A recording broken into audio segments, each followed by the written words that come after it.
제2편 김대감의 칠순잔치. 갑오년 3월 첫째 주 일요일이었다. 지난 며칠간 제법 따스한 날씨가 완연한 봄인가 싶더니 오늘은 꽃샘 추위가 다시 몸을 움츠리게 한다. 오늘은 인근 골짜기 관자마을에 사는 김경도 씨의 칠순잔치에 초대받은 날이다.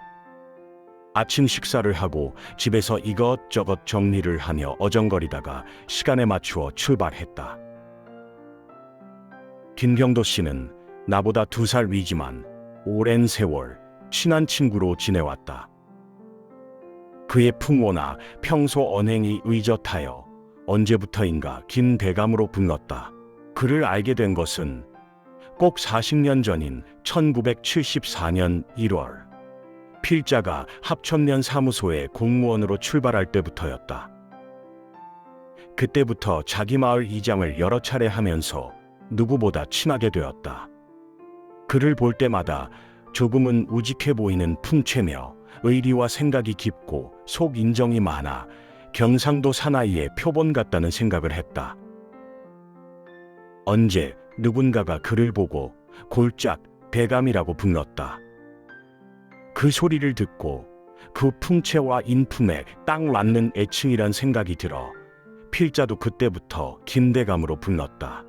아니, 더 솔직히 말하면 그전부터 막 대하는 친구로 지내다 보니 2살 위인데도 형님이란 소리가 잘 나오지 않아 어정쩡하게 지내다가 대감이라고 부르는 게 더 자연스러웠는지 모른다.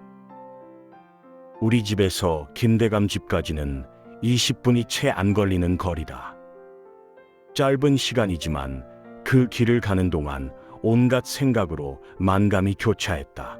김대감이 칠순이면 2살 아래인 나도 내일 모레가 칠순 아닌가. 벌써 세월이 이렇게 흘렀나. 그동안 무엇을 하고 이 나이를 먹었나. 잠시 무심한 세월을 원망하다가 문득 면석이 시절 이 골짜기에 출장을 다니던 일들이 떠오른다.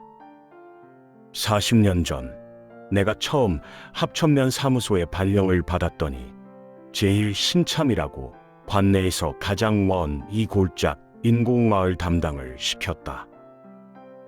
발령을 받고 며칠이 지난 1월 중순경 선배 공무원 한 사람과 함께 마을에 첫 출장을 나갔다.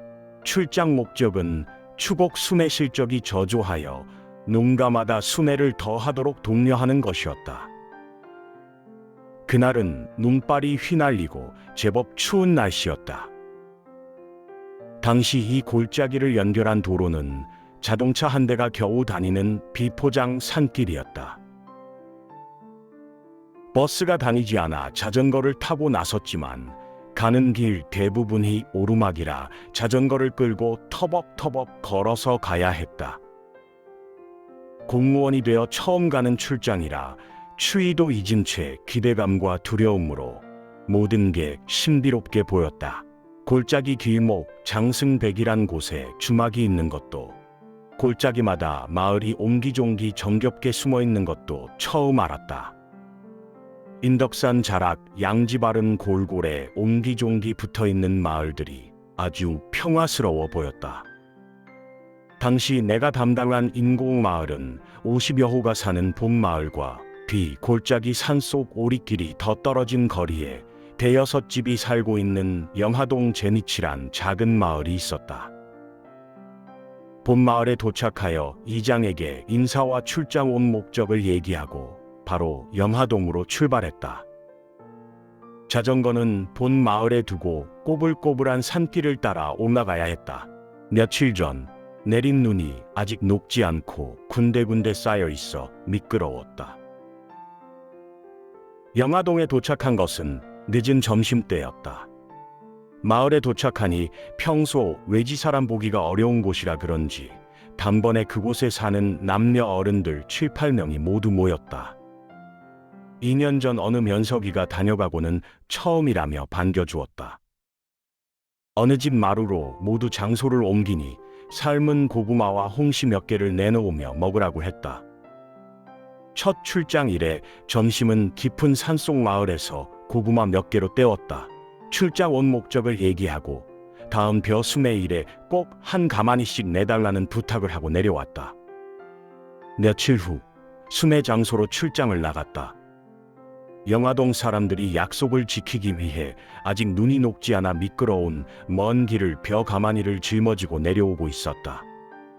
그 후 나는 순박한 그들의 인심과 절골 같은 산속 풍경이 좋아 그곳을 자주 찾았다.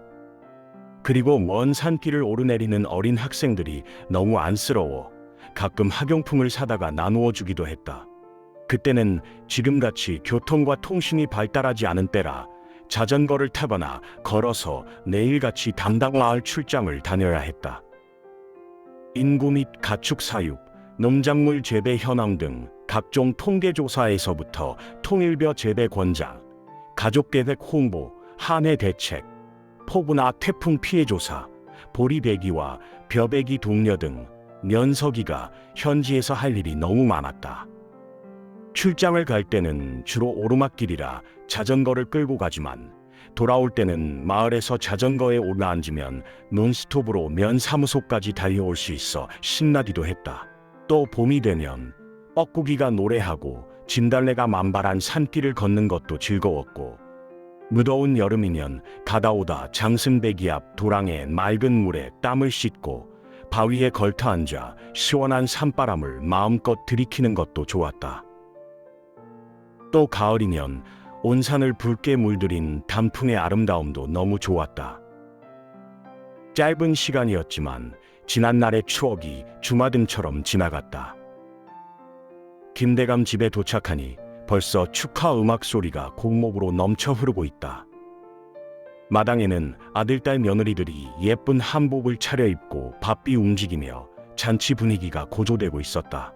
이날 김대감의 칠순 잔치는 집마당에서 조촐하게 치러졌지만 정말 뜻깊고 즐거운 한 마당이었다. 정성 들여 차려진 잔치상 앞에서 일남 사녀의 자녀들과 사위 손자들이 차례차례 부모님과 할아버지, 할머니께 그리고 축하객들에게 정성스레 절을 올리는 모습이 정말 보기 좋았다. 특히 장성한 아들이 아버지를 뒤에서 꼭 껴안고 나아 길러주셔서 고맙다며 감사를 표하고 아버지가 그 아들의 손을 어루만지는 모습은 감동적이었다. 나는 언제 장성한 자식들과 저런 마음속 정을 나눌 수 있을까 하는 생각을 해보게 했다. 김대감의 칠순을 다시 한번 축하하며 언제나 변함없는 우정을 기원했다.